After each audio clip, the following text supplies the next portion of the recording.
I put up here, close more clients and grow your agency, because I know that's what you guys that are following Tuan and Rory are looking for, is the ability to build your business. But no matter what business you're in, you can use this strategy to grow your business. And so I'm going to tell you, this is going to be wicked, wicked cool, and it's going to shortcut your success. And Rory, Tuan, you and I didn't talk in depth about my exposure to Jay Abraham years ago, 20-something years ago.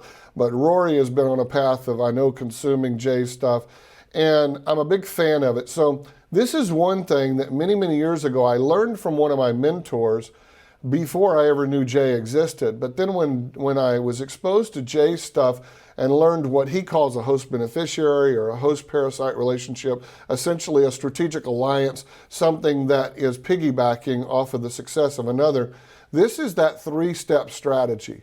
Once you learn this, once you harness this in your business and you execute on this in your business, I guarantee you, you're going to never, ever, ever be the same again. I have one of my greatest favorite quotes says, once the mind is expanded to the dimension of new thought, it never retracts to its original size or shape. One more time. Once the mind of a man or woman is expanded to the dimension of new thought, it never goes back to what it was before. So after you're exposed to this today, after you see this webcast or this recording, I guarantee you, you'll never, ever be the same again. You won't be able to think about business or business growth in the same way that you did in the past. So number one, it's a 3-step process that's going to shortcut your success. Number one is I want you to identify complementary, non-competitive businesses that are in your vertical. What does that mean? It means that there are businesses out there that don't do exactly what you do, but they already sell to the same target customers that you want to sell to. They have the respect of those people. They have access to those people. They have built on layers of trust. I often say that people buy in layers and they learn in layers. And the reason that happens is because people have talked about you have to be exposed to a marketing message or an advertising message 7 times. There's different people have different metrics or different numbers, but up to 7 times or 12 times before you actually are willing to make the purchase. Why is that true? It's because when we first are exposed to a new idea, a new concept, a new solution, we don't trust it. It resonates with us. We think it kind of makes sense, but we don't trust it yet. We may not trust the solution provider. We may not trust the idea. In our case, for example, Harbor City, we've created what we call secured bonds, which allowed us to, I'm a big believer in like creating irresistible offers, for example. And we created a bond product that the principal of that investment, meaning the money they put into the investment, is secured and cash backed, meaning they can't lose their principal because they could go and make a claim, almost like an insurance policy against failure in an investment. Well, we redefined how risk-reward works in investing, and we have a lot of people that go, that sounds too good to be true, until they see the document from Deutsche Bank that says there's money in a bank blocked, so you have to prove it to people, right? But the first time they're exposed to a new idea, in your case, what your agency can do for their business, they go, that sounds kind of cool, but I'm getting phone calls every single day from people saying that they can do the exact same thing you're telling me you can do, and the lead generation companies, and there's Home Advisor coming, and there's this, and there's that, and there's that. You're competing against all of that. And so how do you separate yourself from that pack, and how do you differentiate, and how do you gain a competitive edge? Well, first step is to identify the other businesses that are in your market who sell to and service the same prospects or customers that you want to sell to, but who don't offer a competing service. A question you can ask yourself is, who already sells to the people that I want to sell to and has their respect and access to that audience? Who already sells to the people I want to sell to and already has the respect and access. When I mean respect, it means trust and bonding. They've already been doing business with them for years. So I'm going to give you a very quick example of a company I did this with, and I've done this many, many years, and I really owe a lot to my mentor, Joe, and to Jay Abraham for teaching me this strategy years ago, because it became a tool in my arsenal, in my toolbox that I've used over and over and over again. So I took on a client many, many years ago that was in the shredding business. They shredded paper, sensitive documents, x-rays, hard drives. They had these big trucks roll in, park next to your building, they bring out stuff in bins and shred it, or they have a sort of like a secured trash can box thing on your property, and your people throw secure documents in it throughout the week, and they come by, pick it up, shred it, put it back. So it takes care of that risk factor of exposing sensitive data to other people. So this guy had been very successful in the floor covering business, furniture installation business. He'd been around the commercial industry serving business for many years, and he had started this company. He had bought some trucks and was going out there and trying to start this service. He had been successful in getting some accounts, and we were working on another project unrelated to that. Whenever I found out about his shredding business, we got to talking about it, and I said, look, I think I have a good idea of how we could grow this business very, very quickly. So I sat down to him and explained this same strategy that I'm going to give you, and I'm going to open up the idea and the story to you, and as I teach you this, I'm going to use this as a model, an example for using this strategy. But what we did was, the results, the outcome was we tripled the size of his business in 90 days. 300% growth in his business in 90 days. Now, in the internet space, we're used to accelerated growth strategies, right? We go out, run some ads, put a bunch of people in a funnel, very, very quickly grow a business. In the traditional business world, I know guys that if they could grow 10, 15, 20% a year, they would feel like they had, manna from heaven coming down. What we did was we executed this strategy, and I said to him, I said, I want you to sit down and make a list of everyone you know who is complementary but non-competitive to your shredding business, meaning you're not going to approach other shredders, right? That doesn't make sense. But who else sells to your customer?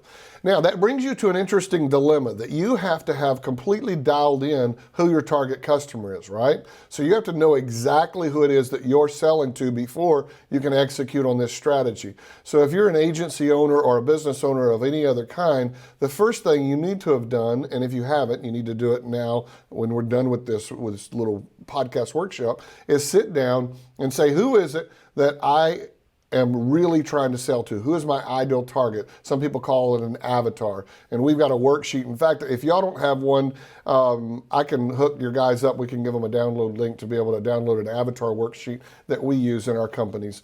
So, but how do you identify who that target customer is? Once you've done that, then you can say, well, who else sells to them? So in his case, he said, well, it's business owners, primarily business owners in these certain verticals who, for example, have x-rays, sensitive data, law firms, for example, financial and accounting firms, anybody that would want to make sure that no one gets a hold of the paperwork or the hard drives or the x-rays or film or anything that they've been producing in their business. So that was his target. And then he said, well, who else sells to those? And I had him make a huge list of all the other businesses that already sell to those people. Then I had him go down that list and identify who he already knows and had a relationship with that he could approach about putting together one of these leveraged marketing campaigns with, these strategic alliances that we're going to talk about here.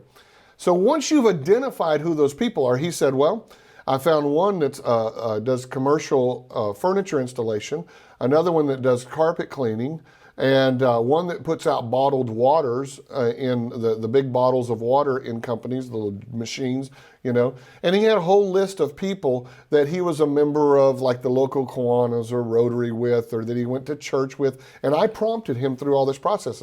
Who do you go to church with? Who do you know? Who are your cousins and uncles that run businesses? Like, do any of them fit these categories that are complementary but non-competitive to your business? So he made the list, identified the people on the list. Then I gave him an approach. The approach that I gave him is what I'm going to share with you right now. And that is, you're going to approach them, step number 2, with a plan for a strategic alliance. Now, if you don't know what to say, you're going to feel very uncomfortable with this process. But if you know what to say and you know how to do it in a very non-threatening way, this is such a natural part of life and doing business. So I'm going to give you guys a formula for approaching these people and putting a deal together with them. So the approach is what I call front-end contracting. Front-end contracting is 3 pieces. Learn more about you, let you learn more about me, and then see where we have synergy.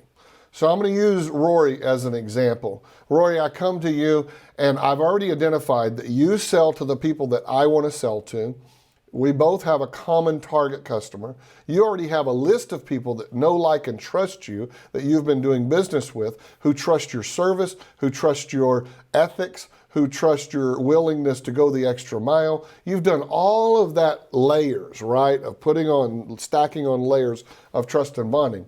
And you and I happen to know each other. We met at an industry conference, or we've known each other from church, or we've known each other from some sort of a business group that we're attending at the same time. And I pick up the phone and I call you, and here's my 3-step model. I say, hey, Rory, I've been thinking about you, been thinking about your business. And I think that there's probably a lot of potential between our businesses to help each other grow our businesses. Here's what I'd like to do. I'd like for you and I to sit down over coffee next week. We'll work out a day and a time. I want to learn more about you, your business, what you do, how you do it, who you serve, how you're selling to those people. Then I want to share a little bit more about our company, what we do, let you learn about how we serve people, how we're growing, why we're growing, what we're doing, how we're approaching the market. And then, step number 3, see where we might have some synergy where we could help each other grow our businesses. Fair enough? Who's going to turn that down? You already have a relationship with Rory, right? Because you've met, etc. So you're not like you're cold calling out of the phone book to try to find people, although you could do that. But you're approaching people, you already have some level of relationship. Say, hey, I want to learn more about you. I want to share some about what we're doing and see where we might have an opportunity. I'm not being presumptuous. I'm not being putting any pressure. I'm not assuming anything. I'm not saying anything in advance.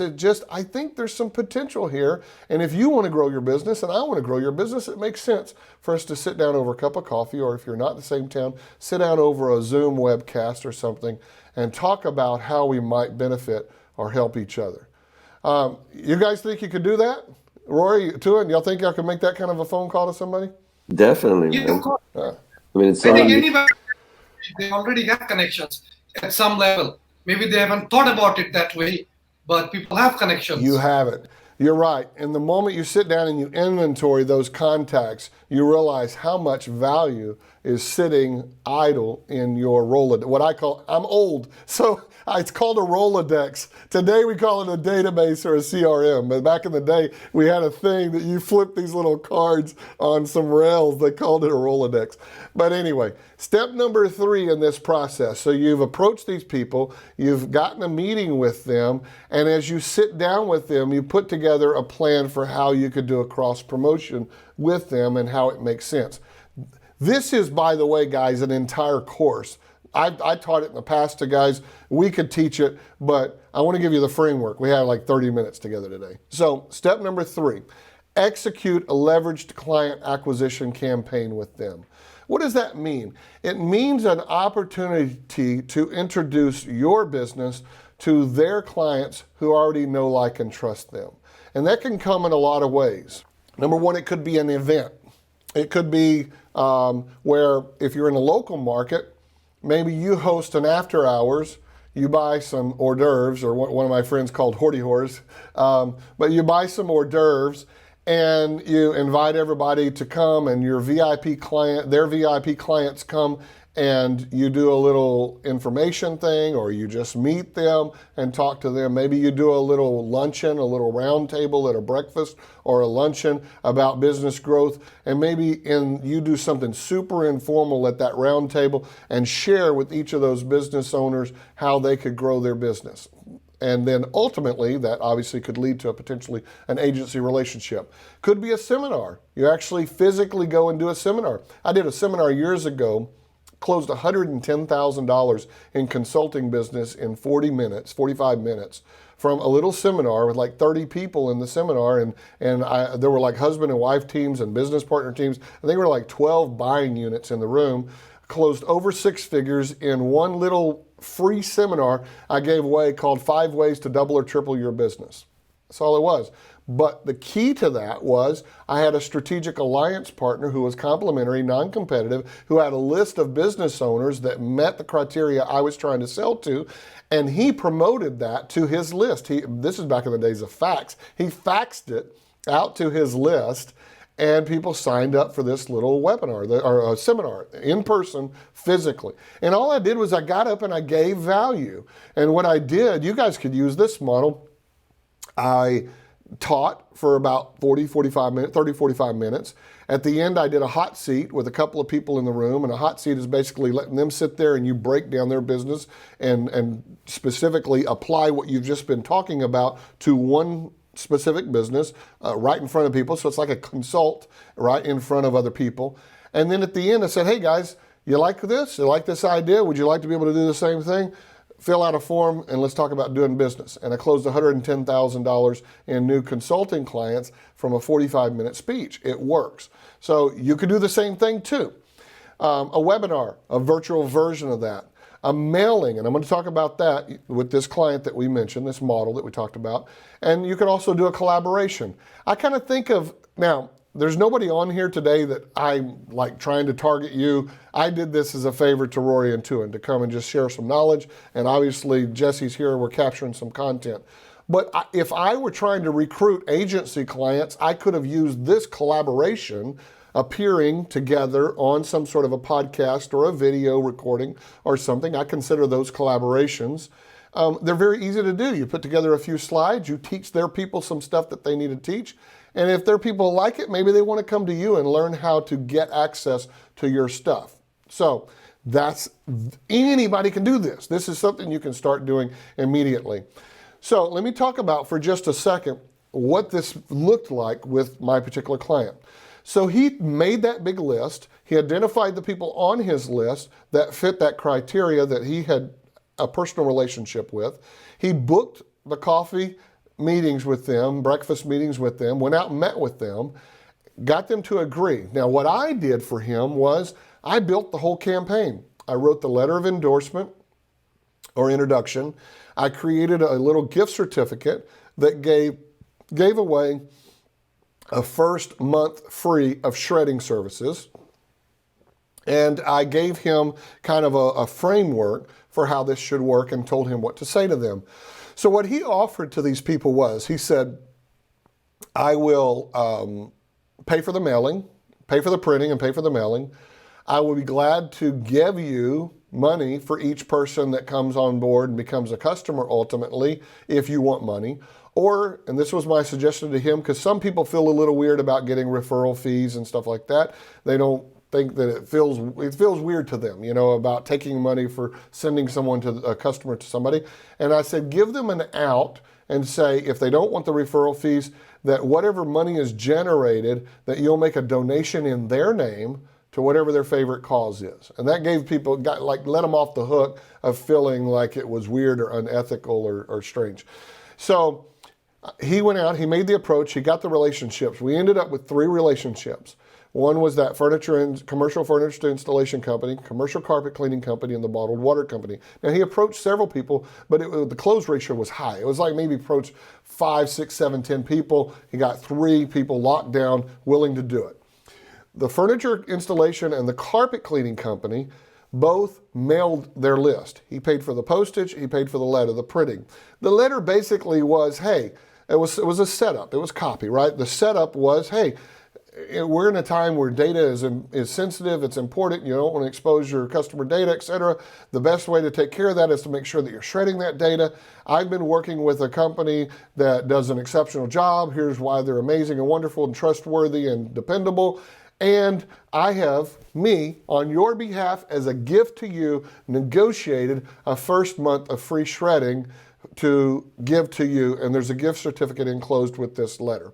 And so the gift certificate, number one, is it placed some value. I hate coupons. I mentioned this to Rory and Tuan the other day. I hate the term coupon because that devalues a service, right? 10% off, 20% off. It's also an elusive number. People don't know what that means. They have to do math, right? But if you can give a specific $100 gift certificate, or a gift certificate for a massage, for example, a haircut, a first mow, a free month of services, etc., that's tangible, a free consult, or whatever. So you have to establish a value exchange with that gift certificate. Excuse me. So we gave them the gift certificate.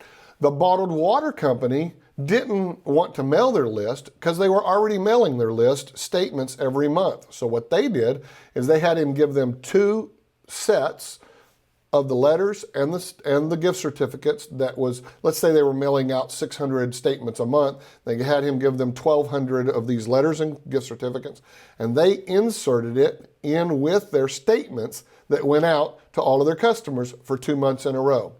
What was the result I told you earlier? In 90 days, 3 months, we tripled the size of his business. 300% growth in his accounts, paid accounts in his business. He was written up in the paper. There were all kinds of things that came from this.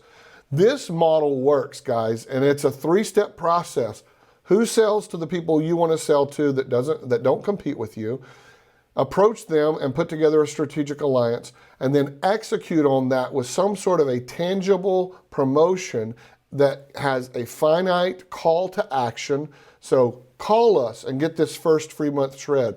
Call us and get this access to this tool for a month. Call us and we'll do an SEO analysis on your business. Call us and whatever it is. Now, the bigger value you can provide up front, the better.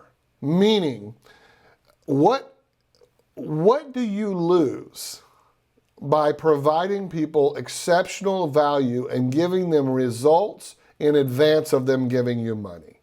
You want to think about that. So I'm a big proponent of what I call an irresistible offer. And that means you need to think about, what could I put down that my prospective clients would want so bad that when they're exposed to this letter, this endorsement, this opportunity, that they would be willing to exchange money, exchange their information for that free sample to try the service or whatever that free thing is. Make sense? Tuan, you were trying to say something? Yes. Do we add a sense of urgency? I mean, like the coupon or something that expires in 10 days, or we just, I mean. Yes. So you want to put good point. So you want to put a deadline on this. You know, anyone who responds by this date, and you can also put a scarcity on it. So in certain businesses, there are very real, so you don't want manufactured artificial scarcity, right? People will see through that real fast. So you want authentic scarcity and urgency, meaning we can only take 5 new clients that we're not charging for a month, or 10 clients. So you could even put that in your letter. You could say, hey, there's a limit to the number of these free months things or whatever that Bob's services can provide. And so call him right away to be able to get your name in the hat and on the list. And if you were on the receiving end of that and you wanted to throttle that, you could literally say, okay, I'm going to put you in month 1, the first 4 or 5 or 10 in month 1, and anybody else that comes in goes in month 2, and then month 3, and then month 4. You could stack it out if you wanted to. I have a concept that I've wanted to do this. Number one, restaurant businesses, I don't have a lot of access to restaurant owners, but I've wanted to buy a restaurant or to go in and partner with somebody and do this, because I think I can pack out a restaurant and keep it packed out with this type of a strategy. But one of the things I've thought through in my head for many years about this was that what I would do in that particular case is I would say, we can only accept so many reservations on this we'll buy your first meal for you on Tuesday nights.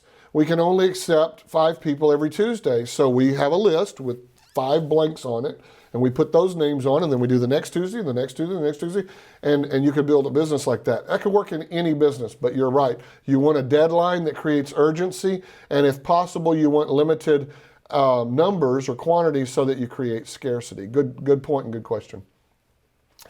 Which brings me to what I'm going to do next, because we got to get out of here, is any questions. And so I don't know if I'm not sure y'all's system, you're doing this Facebook Live maybe or something. So if you've got anybody asking questions in text, or if y'all have questions, you'd like me to clarify anything, otherwise we can finish up. Somebody sent me over here. Let me put my eyes on. So when you're looking for those strategic alliances in the beginning, I guess in step one, you're looking for joint ventures or whatever. Where do you find those companies? What works best? Online, face to face? Is there certain websites you go to? Something like that? Well, I don't know if you read Acres of Diamonds or not. It's an old thing. People, in fact, I've got a PDF I give away free of this with the Acres of Diamonds by Russell Conwell. But the principle behind that Acres of Diamonds is that it's in your own backyard. And in most cases, these contacts are in your own backyard.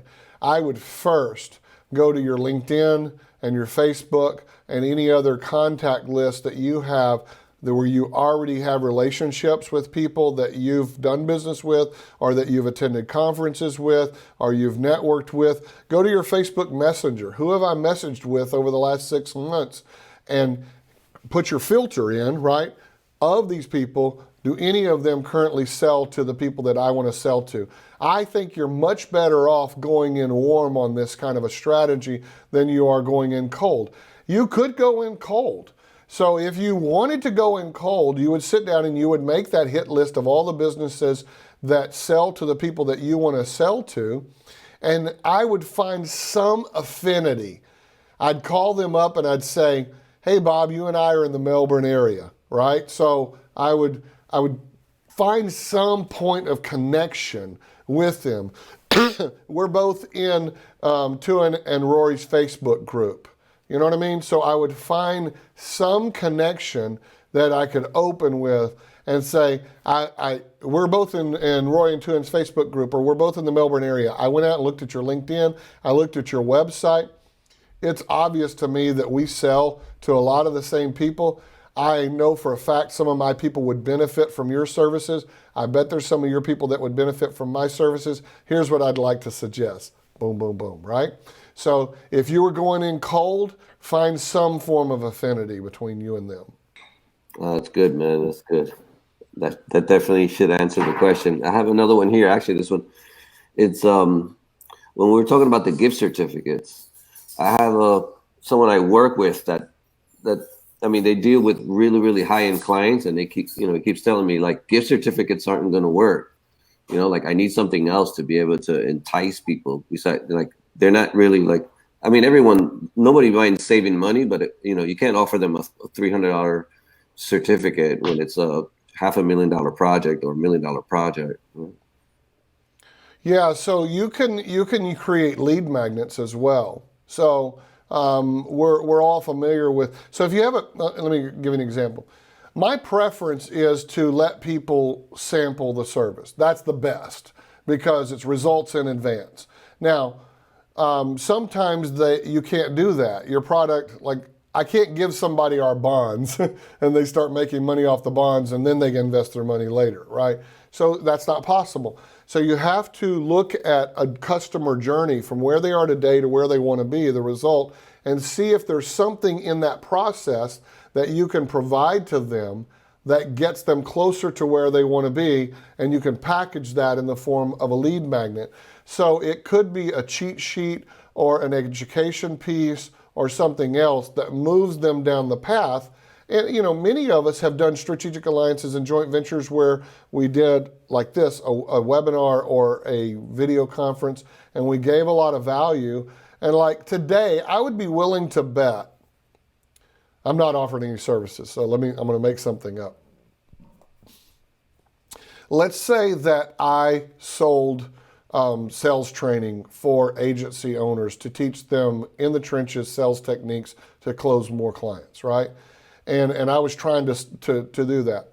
I could very easily offer at the end a first month in a mastermind or a coaching program, or in some sort of a limited, smaller group, but expose them to my knowledge and my ability.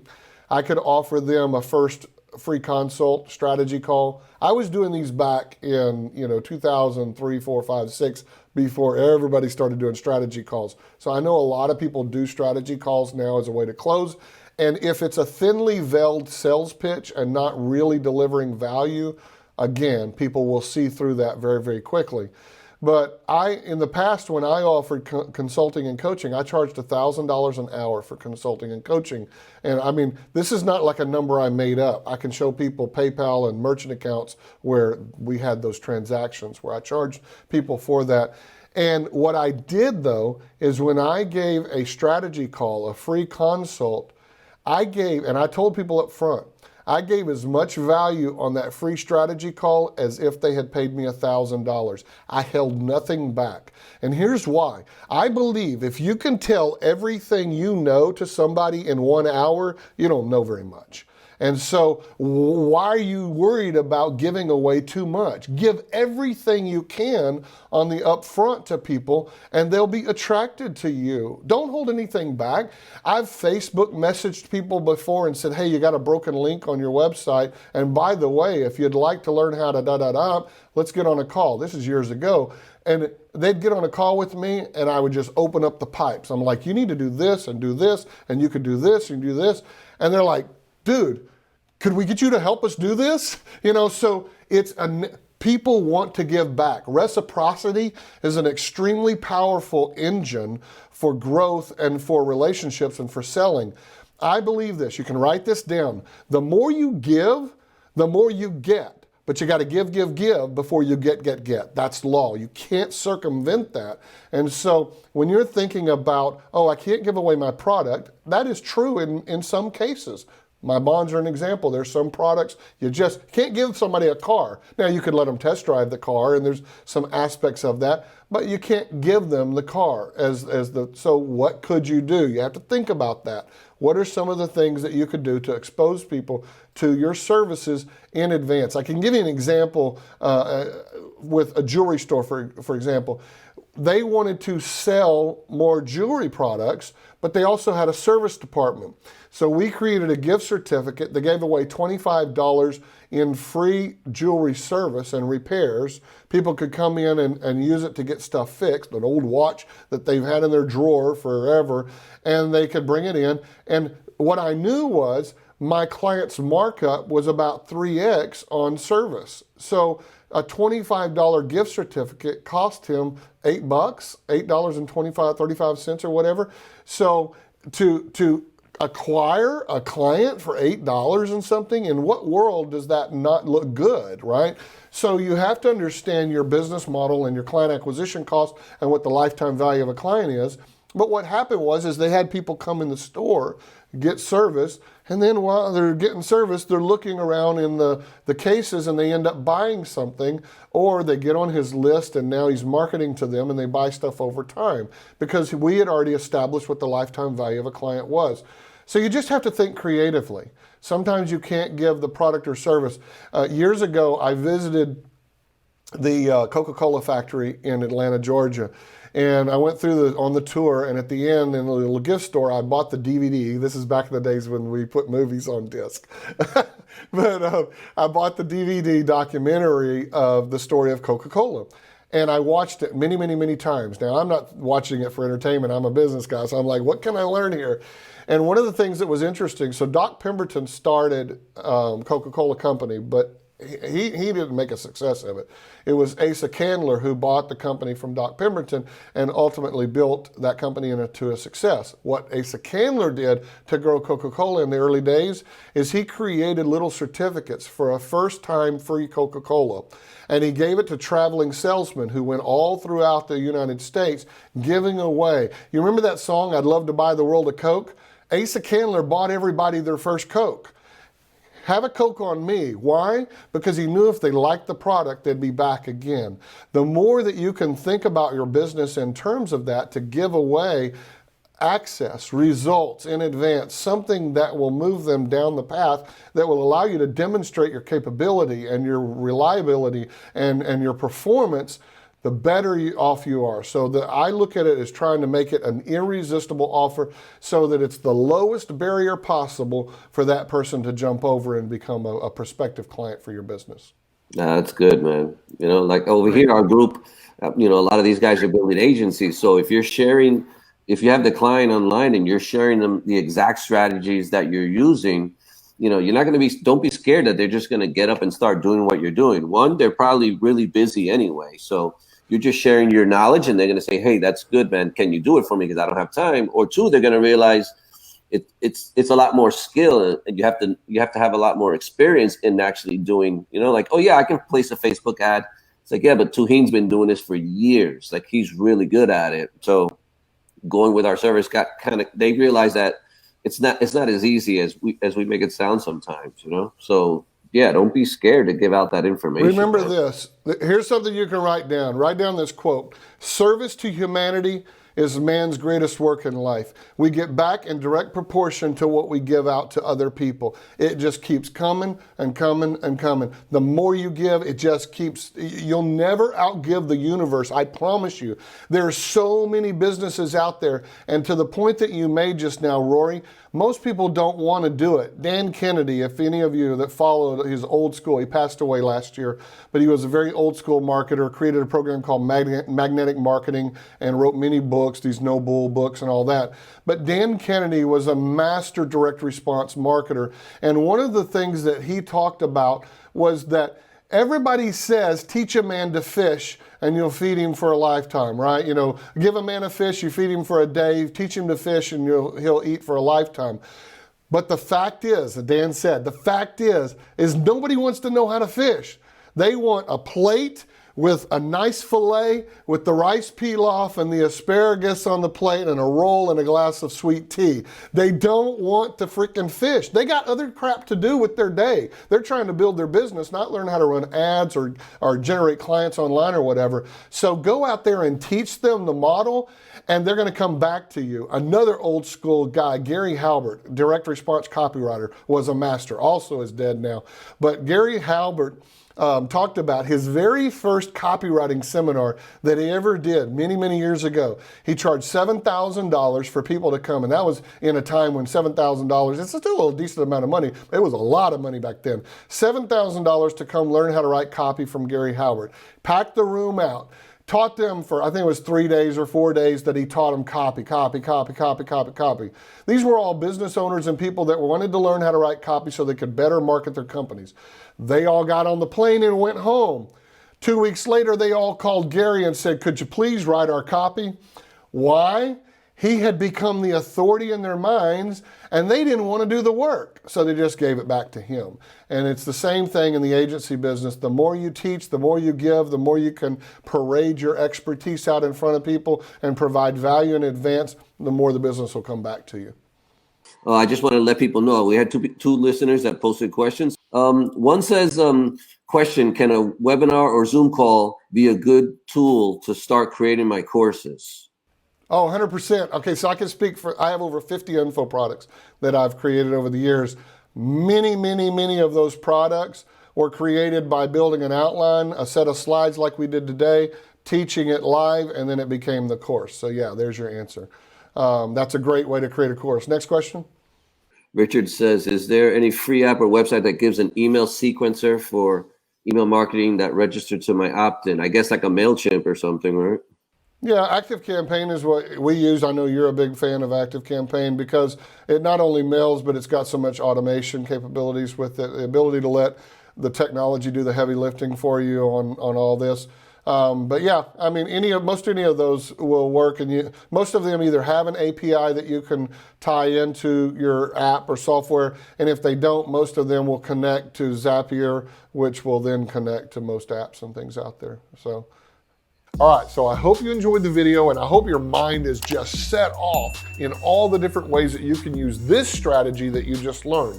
But we have 17 of these cash flow catalysts, these ways that you can go on a money hunt, and we've put them on a checklist that you can download right now. All you do is go to jpmaroney.com/cashflow. Again, jpmaroney.com/cashflow. Put your email address in, hit the button, we'll give you instant access to the PDF and the growing series of videos in this Cash Flow Catalyst series. jpmaroney.com/cashflow. Thank you, JP. Appreciate you, man. You guys have a great Memorial Weekend. I'll see you. Take care.